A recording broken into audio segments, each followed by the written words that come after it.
ಯಾಕವ ನೀನು ನಗರ್ತಾ ಇದ್ದಲ್ಲ ನನ್ನ ಮಗನೇ ನೀನು ಏರಿಯಾ ಮಾಡ್ತೀವಿ. ನೋಡಿ ಫ್ರೆಂಡ್ಸ್, ನಮ್ಮ ಅಪ್ಪ ಮನೆ ಕ್ಲೀನ್ ಮಾಡಿ ಕೊಡ್ತಾ ಇದ್ದಾರೆ ನಮಗೆ. ಹೆಲ್ಪ್ ಮಾಡ್ತಾರೆ, ಒಳ್ಳೆ ಅಪ್ಪ ಮಾಡ್ತಾ ಇದ್ದಾರೆ. ಅವಳು ನೋಡು ಅವಳು ಏನೂ ಇಲ್ಲ ಏನೂ ಇಲ್ಲ, ನನ್ನ ಮಗಳು ಒಳ್ಳೆ ಮಗಳು ಒಂದೇ. Hi friends, welcome back to my YouTube channel. ಇದು ಹಬ್ಬದ ಹಿಂದಿನ ದಿನದ ವ್ಲಾಗು. ಮತ್ತು ಅಮ್ಮ ಎಲ್ಲ ಮನೆಯೆಲ್ಲ ಕ್ಲೀನ್ ಮಾಡಾದಮೇಲೆ ಎಲ್ಲ ಕೆಲಸ ಮುಗ್ದಿತ್ತು. ಈಚೆ ಕಿಟಕಿ ಎಲ್ಲ ಏನು ಒರೆಸಿರಲಿಲ್ಲ. ಅದನ್ನ ಅಪ್ಪನೇ ಯಾವಾಗಲೂ ಪ್ರತಿ ವರ್ಷ ಅಪ್ಪನೇ ಈಚೆ ಹೋಗಿ ಆ ಕಿಟಕಿ ಎಲ್ಲ ತೊಳ್ಕೊಂಬರ್ತಾರೆ. ಸೊ ಈ ಸಲನೂ ಅಷ್ಟೇ ಹೋಗಿ ಎಲ್ಲ ಕ್ಲೀನ್ ಮಾಡ್ತಾಯಿದ್ರು. ಇನ್ನು ನನ್ನ ಮಗಳು ನನ್ನ ಬಟ್ಟೆ ಹಾಕ್ಕೊಂಡು ನೋಡಿ ಹೇಗೆ ಮಾಡ್ತಾಯಿದ್ದಾಳೆ ಅಂತ. ಇವಳಿಂದನೇ ನಮಗೆ ಅರ್ಧ ಕೆಲಸ ಆಗೋಲ್ಲ, ಬರೀ ಇವಳನ್ನ ನೋಡ್ಕೊಂಡು ಕುತ್ಕೊಳ್ಳೋದೇ ಆಗುತ್ತೆ. ಏನಾದರೂ ಅಂಡೋದು, ಏನಾದರೂ ಬೀಳ್ಸೋದು, ಬರೀ ಇದೇ ಮಾಡ್ತಾಯಿರ್ತಾಳೆ. ನೋಡಿ ನನ್ನ ಬಟ್ಟೆ ಹಾಕ್ಕೊಂಡು ಹೆಂಗೆ ಆಡ್ತಾಯಿದ್ದಾಳೆ ಅಂತ. ಅಮ್ಮ ಅಂಗಡಿಗೆ ಹೋಗಿದ್ರು. ಅಮ್ಮ ಬರೋಷ್ಟರಲ್ಲಿ ನಾನು ಸಣ್ಣ ಪುಟ್ಟ ಕೆಲಸ ಎಲ್ಲ ಮುಗಿಸ್ಕೊಂಡಿದ್ದೆ. ಹೂವು ಕಟ್ಟಬೇಕಾಗಿತ್ತು, ಮಾರ್ಕೆಟ್ಗೆ ಹೋಗಿ ಹೂವು ತೊಗೊಂಬಂದಿದ್ರು. ಸೊ ಅದನ್ನ ಕಟ್ಕೊಳ್ಳೋಣ ಅಂತಂದ್ಬಿಟ್ಟು ಅಮ್ಮಂಗೆ ವೆಯ್ಟ್ ಮಾಡ್ತಾಯಿದ್ದೆ ನಾನು. ಅಪ್ಪಂದು ಎಲ್ಲ ಕ್ಲೀನ್ ಮಾಡಿ ಮುಗೀತು.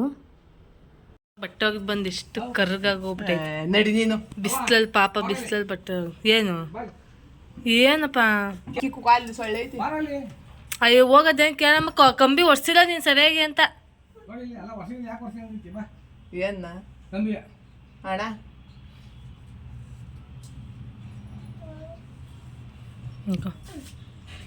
ಅಯ್ಯ ಆ ಕಡೆಗೆಲ್ಲ ಹಾಕ್ಬೇಡ. ಫ್ರೆಂಡ್ಸ್ನ ನಾವು ಮನೇಲಿ ಸ್ವಲ್ಪ ಕೆಲಸ ಎಲ್ಲ ಮುಗಿಸ್ಕೊಂಡು ಬಳೆ ಸ್ಟೋರ್ಗೆ ಹೋಗಿದ್ವಿ. ಮಾಮೂಲಿ ಏನು ಸರ ಬಳೆ ತೊಗೊಂಬರೋಣ ಅಂತಂದ್ಬಿಟ್ಟು ಹೋಗಿದ್ವಿ. ಸಿಕ್ಕಾಪಟ್ಟೆ ಜನ ಇದ್ದರು ಮಾತ್ರ ಇಲ್ಲಂತೂ.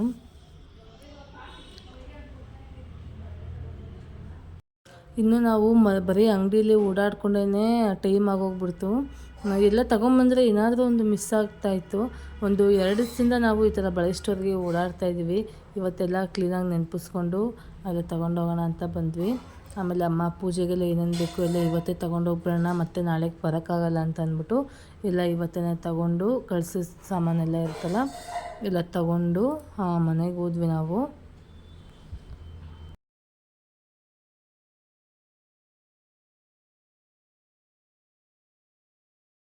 ಇನ್ನು ಕರ್ಜಿಕಾಯಿ ಅವತ್ತೇ ಹಬ್ಬದ ಹಿಂದಿನ ದಿನ ಮಾಡ್ಕೊಂಡಿದ್ದು. ಇದನ್ನು ನಾನು ಅಮ್ಮ ಸೇರಿ ಮಾಡೋಣ ಅಂತ ಅಂದ್ಕೊಂಡಿದ್ವಿ. ಒಬ್ಬರು ಉಜ್ಕೊಟ್ರೆ ಒಬ್ಬರು ಅದು ಹೂರ್ಣ ಹಾಕಿ ತುಂಬಿ ಮಾಡೋ ಅಷ್ಟೊತ್ತು ಬೇಗ ಆಗೋಗುತ್ತೆ, ಮಾಡೋಣ ಅಂತ ಅಂದ್ಕೊಂಡಿದ್ವಿ. ಬಟ್ ಅಮ್ಮಂಗೆ ಬೇರೆ ಕೆಲಸ ಇತ್ತು. ಸೊ ಹಂಗಾಗಿ ನಾನೇ ಎಡೆಗೆ ಎಷ್ಟು ಬೇಕೋ ಅಷ್ಟನ್ನ ಮಾಡ್ಕೊಳ್ಳೋಣ ಅಂತ ಅಂದ್ಬಿಟ್ಟು ನಾನೇ ಮಾಡಿಕೊಂಡೆ. ಹಾಗಾಗಿ ಇದು ವೀಡಿಯೋ ಮಾಡ್ಕೊಳಕ್ಕಾಗಲಿಲ್ಲ. ಪ್ರತಿ ಸಲ ನಾವು ಕರ್ಜಿಕಾಯಿನ ಮುಂಚೆನೇ ಮಾಡಿ ಇಟ್ಕೊಂಡ್ಬಿಡ್ತಾಯಿದ್ವಿ. ಬಟ್ ಈ ಸಲನೇ ಗೊತ್ತಿಲ್ಲ ಏನಾಯ್ತಂತ, ಯಾವ ಕೆಲಸನೂ ಅಷ್ಟೇ ಬೇಗ ಬೇಗ ಮುಗಿತಾನೇ ಇರಲಿಲ್ಲ. ಹಂಗಾಗಿ ಹಬ್ಬದ ಹಿಂದಿನ ದಿವಸನೇ ಮಾಡ್ಕೊಂಡಿದ್ದಾಯಿತು. ಇನ್ನು ಅಮ್ಮ ಹೂವು ತೊಗೊಂಬಂದಿದ್ರಲ್ವ ಮಾರ್ಕೆಟಿಂದ, ಸೊ ಅದನ್ನೆಲ್ಲ ಕಟ್ಟಿ ಇಟ್ಕೊಂಬರೋಣ ಅಂತ ಅಂದ್ಬಿಟ್ಟು ಇಟ್ಕೋತಾ ಇದ್ದೀವಿ. ಇದನ್ನೆಲ್ಲ ನ್ಯೂಸ್ ಪೇಪರ್ಗೆ ಹಾಕಿ ಸುತ್ತಿ ಇಟ್ಟರೆ ಹೂವು ಅಷ್ಟೇ ಫ್ರೆಶ್ ಆಗಿರುತ್ತೆ, ಏನೂ ಆಗೋಲ್ಲ. ಹಾಗಾಗಿ ಇವತ್ತೇ ಕಟ್ಟಿ ಇಟ್ಕೊಂಬರೋಣ ಅಂತ ಅಂದ್ಬಿಟ್ಟು ಬೆಳಗ್ಗೆನೇ ಕೂತ್ಕೊಂಡಿದ್ದೀವಿ. ಟಿಫನ್ ಎಲ್ಲ ಮುಗಿಸ್ಕೊಂಡು. ಟಿಫನ್ ಇವತ್ತು ಬಂದು ನಾನು ಪೂರಿ ಮತ್ತು ಬಟಾಣಿ ಹಾಕಿ ಮತ್ತು ಪನ್ನೀರ್ ಯೂಸ್ ಮಾಡಿಕೊಂಡು ಒಂದು ಕರಿ ಮಾಡಿದ್ದೆ. ಅದನ್ನೇ ತಿಂದು ಹೂವು ಕಟ್ಕೊಂಡು ಕೂತಿದ್ವಿ. ಹೂವದ ರೇಟೆಲ್ಲ ನಿಜವಾಗ್ಲೂ ತುಂಬ ಜಾಸ್ತಿ ಆಗೋಗ್ಬಿಟ್ಟಿದೆ ಅಂತೆ. ನಮ್ಮಮ್ಮ ಅದಕ್ಕೆ ಎಲ್ಲ ಬಿಡಿ ಹೂವು ತೊಗೊಂಬಂದಿದ್ರು, ಅದನ್ನು ಜಾಸ್ತಿ. ಬಟ್ ನಾವು ಕಟ್ಟಿರೋದು ತೊಗೊಂಬಂದರೆ ಇನ್ನೂ ಜಾಸ್ತಿ ಆಗುತ್ತೆ ಅಂತ ಅಂದ್ಬಿಟ್ಟು ನಾವೇ ಕಟ್ಕೊಳ್ಳೋಣ, ಇಬ್ಬರು ಇದ್ದೀವಲ್ಲ ಅಂತ ಅಂದ್ಕೊಂಡು ಬಿಡಿ ಹೂವು ತೊಗೊಂಬಂದಿದ್ರು, ಅದನ್ನೇ ಕಟ್ಕೊಂಡ್ವಿ. ಮಲ್ಲಿಗೆ ಹೂವು ಮತ್ತು ಮಲ್ಲೆ ಹೂವು, ಸೇವಂತಿಗೆ ಅಂಥವೆಲ್ಲ ಬಿಡಿ ಹೂವು ತೊಗೊಂಬಂದಿದ್ರು, ಅದನ್ನೆಲ್ಲ ನಾವೇ ಕಟ್ಕೊಂಡ್ವಿ. ಇನ್ನು ಹೂವು ಎಲ್ಲ ಕಟ್ಟಾದಮೇಲೆ ಅಮ್ಮ ಹಾರ ಮಾಡ್ಕೋತಾಯಿದ್ರು. ಯಾವಾಗಲೂ ನಾವು ಮನೆಯಲ್ಲೇ ಹಾರ ಮಾಡೋದು. ಒಂದು ಮಲ್ಲಿಗೆ ಹೂವಿನ ಹಾರ ಈಚೆ ಬಂದು 1000 ರೂಪಾಯಿ ಮತ್ತು 1500 ರೂಪಾಯಿ ಇತ್ತು. ಇದೇ ದುಡ್ಡಿಗೆ ನಾವು ಒಂದು 500 ರೂಪಾಯಿಲಿ ನಾವು ಚೆನ್ನಾಗಿರೋ ಹಾರನ ನಾವೇ ರೆಡಿ ಮಾಡ್ಕೊಬೋದು. ಮತ್ತು ನಾವು ಈಚೆನ ತರೋದು ಒಬ್ರೊಬ್ರು ತೆಳ್ಳು ಮಾಡಿರ್ತಾರೆ, ಇನ್ನೊಬ್ರು ಚೆನ್ನಾಗಿ ಮಾಡಿರ್ತಾರೆ. ಸೊ ನಾವು ಇಲ್ಲಿ 1500 ಖರ್ಚು ಮಾಡೋದಕ್ಕಿಂತ ಒಂದು 500 ರೂಪಾಯಿ ಯೂಸ್ ಮಾಡಿಕೊಂಡು ಮಾಡಿದ್ರೆ ನಮಗೆ ಬೆನಿಫಿಟ್ ಆಗುತ್ತಲ್ವ. ಸೊ ಅಮ್ಮ ಎಲ್ಲ ದೇವ್ರ ಮನೆ ಕೆಲಸ ಎಲ್ಲ ಮುಗಿಸಿ ನೋಡಿ ದೀಪದ ಕಂಬ ಮತ್ತು ದೇವ್ರನ್ನ ಇಡೋವಂಥ ಬಿಂದಿಗೆ ಎಲ್ಲ ಬೆಳಗ್ಗೆ ಇಟ್ಟಿದ್ರು. ಈ ಎಲ್ಲ ಕೆಲಸದ ಮಧ್ಯೆ ನಮ್ಮಪ್ಪ ನಾನು ನಿಮಗೆ ಏನೋ ಒಂದು ಡಿಶ್ ಮಾಡಿಕೊಡ್ತೀನಿ ಅಂತ ಅಂದ್ಬಿಟ್ಟು ಮಾಡ್ತಾಯಿದ್ದಾರೆ. ಇದು ಬಟಾಣಿ ಯೂಸ್ ಮಾಡಿಕೊಂಡು ಮಾಡ್ತಾರೆ ಯಾವಾಗಲೂ ಅಷ್ಟೇ. ಇದೆಲ್ಲ ನಮ್ಮ ಅಪ್ಪ ಶ್ರಾವಣದಲ್ಲೇ ಮಾಡೋದು, ಯಾಕೆ ಅಂತಂದರೆ ನಾವು ನಾನ್ ವೆಜ್ ತಿನ್ನೋಂಗಿಲ್ಲ ಅಲ್ವಾ. ಸೊ ಹಂಗಾಗಿ ಬಾಯಿಗೆ ರುಚಿಯಾಗಿರುತ್ತೆ ಅಂತ ಅಂದ್ಬಿಟ್ಟು ಈ ಥರದ್ದೆಲ್ಲ ಟ್ರೈ ಮಾಡ್ತಾ ಇರ್ತಾರೆ. ಇದಂತೂ ತುಂಬ ಚೆನ್ನಾಗಿತ್ತು, ಯಾವಾಗಲೂ ಮಾಡ್ತಾ ಇರ್ತಾರೆ. ನಾನು ಯಾವಾಗಲಾದರೂ ರೆಸಿಪಿನ ನಿಮ್ಮ ಜೊತೆ ಶೇರ್ ಮಾಡ್ಕೋತೀನಿ. ಖಾರವಾಗಿ ತುಂಬ ಚೆನ್ನಾಗಿರುತ್ತೆ ಇದು.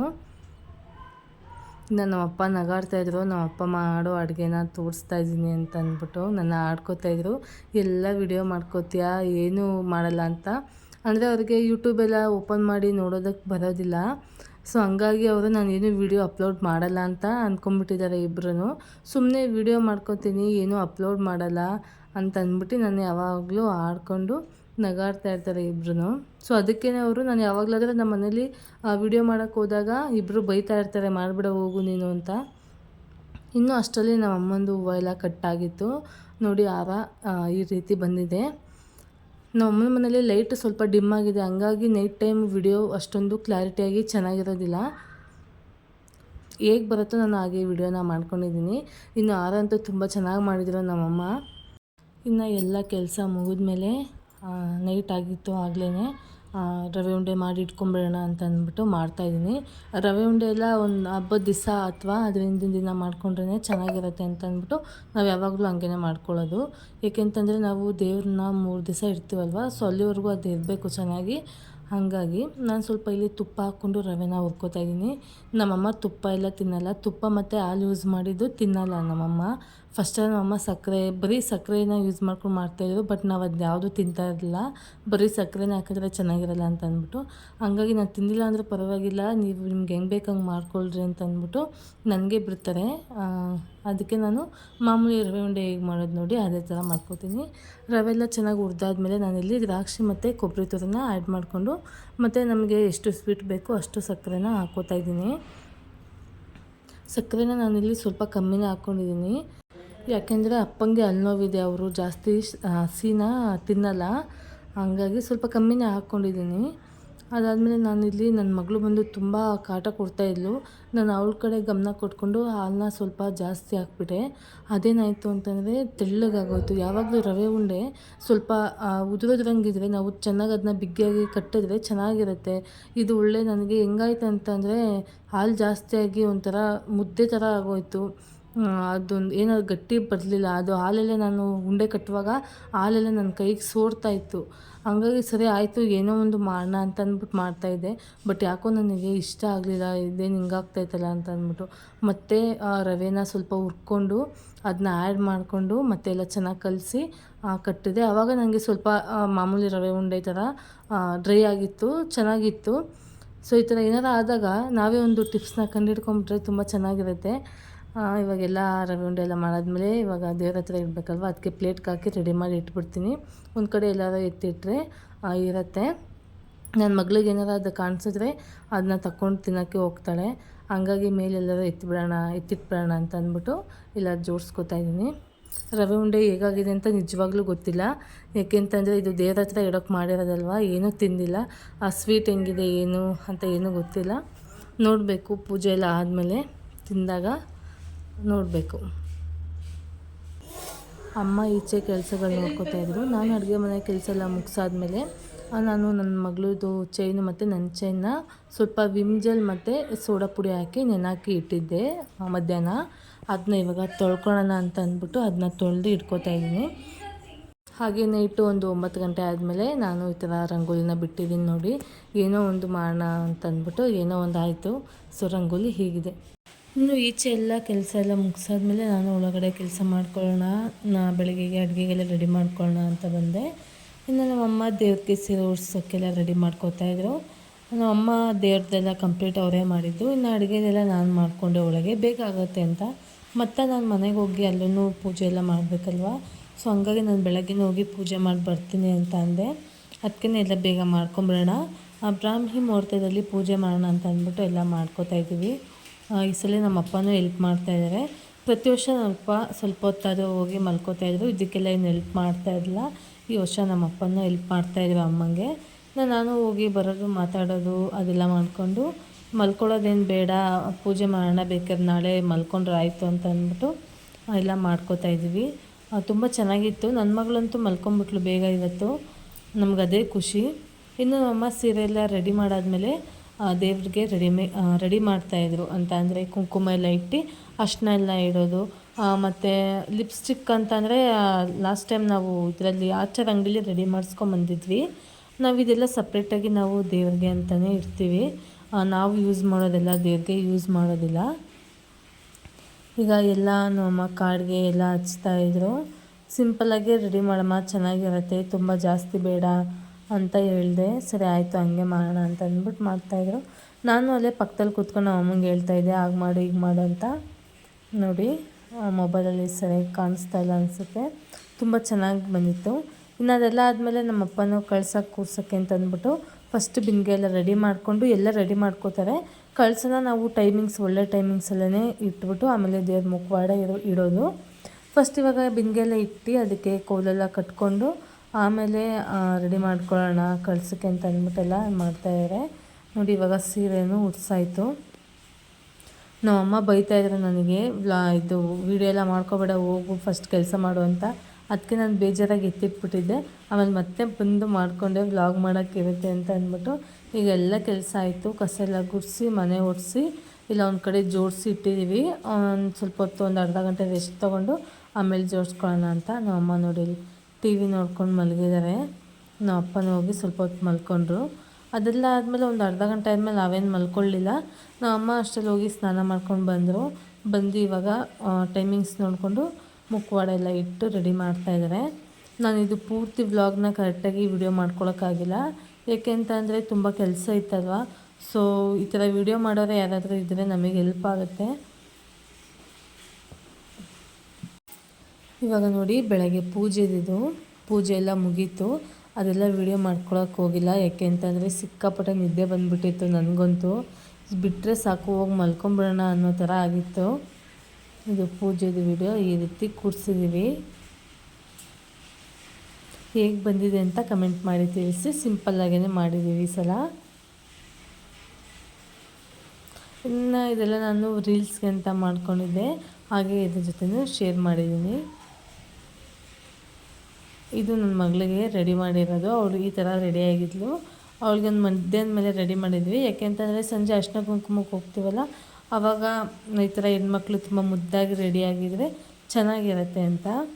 ಇನ್ನು ಸಂಜೆಗೆಲ್ಲ ಪೂಜೆಗೆಲ್ಲ ರೆಡಿ ಮಾಡ್ಕೋಬೇಕಾಗಿತ್ತು. ಇವಾಗ ನಾನು ವ್ಲಾಗಲ್ಲಿ ಸರಿಯಾಗಿ ತೋರಿಸಿರಲಿಲ್ಲ ಆಗಲೇ ನಾವು ಹೇಗೆ ಡೆಕೋರೇಷನ್ ಮಾಡಿದ್ದೀವಿ ಅಂತ. ಹಾಗೆ ಇವಾಗ ಒಂದು ವಿಡಿಯೋ ಮಾಡ್ಕೊಂಬಿಡೋಣ ಅಂತ ಅಂದ್ಬಿಟ್ಟು ಮಾಡ್ಕೋತಾ ಇದ್ದೀನಿ. ಪ್ರತಿ ವರ್ಷವೂ ಇದೇ ಥರನೇ ಕೂರಿಸೋದು. ಸ್ವಲ್ಪ ಸಿಂಪಲ್ಲಾಗೇ ಕೂರಿಸ್ತೀವಿ. ನನಗೆ ಸ್ವಲ್ಪ ಗ್ರ್ಯಾಂಡಾಗಿ ಮಾಡಬೇಕು ಅಂತ ಇಷ್ಟ. ನಮ್ಮಮ್ಮ ಬೇಡ ದೇವ್ರ ಮನೇಲೇ ಇರಲಿ ಅಂತ ಅಂದ್ಬಿಟ್ಟು ದೇವ್ರ ಮನೆಯೇ ಕೂರಿಸ್ತಾರೆ. ಹೇಗೆ ಬಂದಿದೆ ಅಂತ ಕಮೆಂಟ್ ಮಾಡಿ ತಿಳಿಸಿ.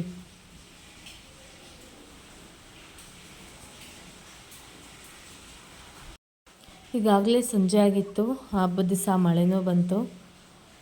ನಾವನ್ನೆಲ್ಲ ಅರ್ಶಿನ ಕುಂಕುಮಕ್ಕೆ ಕೊಡೋದಕ್ಕೆ ಮತ್ತು ಕರೆಯೋದಕ್ಕೆಲ್ಲ ಹೋಗ್ಬೇಕಾಗಿತ್ತಲ್ವ, ನಾವು ರೆಡಿ ಆಗೋಣ ಅಂತ ಅಂದ್ಬಿಟ್ಟು ಮನೆಯೆಲ್ಲ ಇನ್ನೊಂದು ಸಲ ಎಲ್ಲ ಕ್ಲೀನಾಗಿ ಗುಡಿಸ್ಕೊಂಡು ಬಟ್ಟೆನಲ್ಲಿ ರೆಡಿ ಆಗ್ತಾಯಿದ್ದೀವಿ.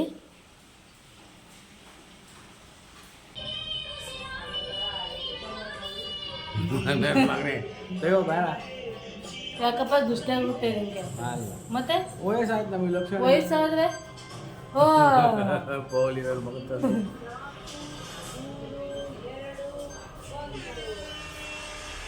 ಇದೆಲ್ಲ ಮಾಡಿ ಹೋಗ್ತೀರಾ? ಆಮೇಲೆ ನಮಗೆ ನಾನು ಯಾವಾಗ ಹೋಗ್ತೀನಿ ಅಂದರೆ ಅಮ್ಮಂಗೆ ಹೇಳ್ತೀನಿ ನೋಡಮ್ಮ. ನಮ್ಮಪ್ಪ ನನ್ನ ಹತ್ರ ಹೇಳ್ತಾಯಿದ್ರು, ಇವಾಗೆಲ್ಲ ಇದ್ಬಿಟ್ಟು ಆಮೇಲೆ ಹೋಗ್ತೀರಾ, ನಮಗೆ ಬೇಜಾರಾಗತ್ತೆ ಅಂತ. ನಾನು ವಾರದಲ್ಲಿ ಒಂದು 3 ದಿವಸನಾದರೂ ಹೋಗ್ತಾ ಇರ್ತೀನಿ. ಆದ್ರೂ ನಮ್ಮ ಅಪ್ಪ ನಮ್ಮ ಅಮ್ಮಂಗೆ ಸಮಾಧಾನನೇ ಆಗೋಲ್ಲ. ನಾನು ಎಷ್ಟು ದಿವಸ ಇದ್ರೂ ಅಷ್ಟೇ ಬಂದು ಹಿಂಗೆ ಹೋಗ್ತೀಯಾ, ನಮ್ಮ ಜೊತೆ ಇರೋದೇ ಇಲ್ಲ ಅಂತ ಇರ್ತಾರೆ. ಅಪ್ಪ ಅಮ್ಮ ಅಂದ್ರೇ ಹಂಗಲ್ವಾ. ಇವಾಗ ನಾನು ಸ್ವಲ್ಪ ಸಿಂಪಲ್ಲಾಗೇ ರೆಡಿಯಾಗಿದೆ. ನನಗೆ ಯಾಕೋ ನಾನು ರೆಡಿಯಾಗಿದ್ದು ನನಗೆ ಇಷ್ಟ ಆಗಲಿಲ್ಲ. ಹಾಗಾಗಿ ನಾನು ಯಾವುದೇ ವೀಡಿಯೋಸು ಫೋಟೋಸ್ ಏನು ತಗೊಳ್ಲಿಲ್ಲ. ಇದು ವ್ಲಾಗ್ ಮಾಡುವಾಗ ತಗೊಂಡಿದ್ದು. ಆವಾಗ ಅರ್ಶಿನ ಕುಂಕುಮಕ್ಕೆ ಹೋಗು, ನನಗೂ ಕರೆದಿದ್ರಲ್ವ ಹೋಗು ಅಂತಂದ್ರಮ್ಮ. ಅದಕ್ಕೆ ರೆಡಿ ಆಗೋಣ ಅಂತ ಅಂದ್ಬಿಟ್ಟು ರೆಡಿ ಆಗ್ತಾಯಿದ್ದೆ. ಸಿಂಪಲ್ಲಾಗೇ ರೆಡಿಯಾಗಿದ್ದೀನಿ.